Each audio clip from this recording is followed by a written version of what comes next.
سلطان ملک شاہ ایک مرتبہ اصفہان کے جنگل میں شکار کھیل رہا تھا۔ کسی گاؤں میں قیام ہوا۔ وہاں ایک غریب بیوہ کی گائے تھی جس کے دودھ سے 3 بچوں کی پرورش ہوتی تھی۔ بادشاہی آدمیوں نے اس گائے کو ذبح کر کے خوب کباب بنائے۔ غریب بڑھیا کو جب خبر ہوئی تو وہ بدحواس ہو گئی۔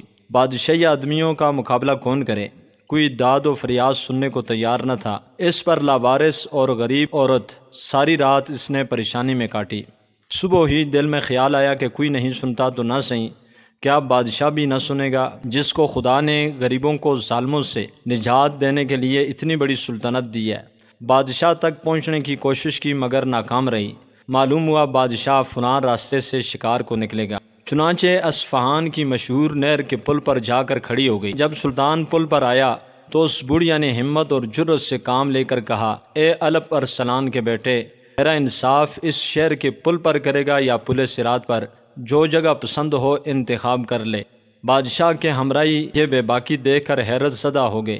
بادشاہ گھوڑے سے اتر پڑا اور ایسا معلوم ہوتا تھا کہ اس عجیب و غریب اور حیرت انگیز سوال کا اس پر خاص اثر ہوا، اور بڑھیا سے کہا، پل صراط کی طاقت نہیں ہے، میں اس جگہ فیصلہ کرنا چاہتی ہوں، کہو کیا کہتی ہو؟ بڑھیا نے اپنا سارا قصہ بیان کیا۔ بادشاہ نے لشکریوں کی اس نالائق حرکت پر افسوس ظاہر کیا اور ایک گائے کے عوض میں اس کو 70 گائیں دلائیں اور مالا مال کر دیا۔ جب اس بڑھیا نے کہا کہ تمہارے عدل و انصاف سے میں خوش ہوں اور میرا خدا اور رسول خوش ہے، تو گھوڑے پر سوار ہوا۔ کیا زمانہ تھا! کہنے والے کیسے آزاد خیال تھے اور سننے والے کیسے عالی حوصلہ!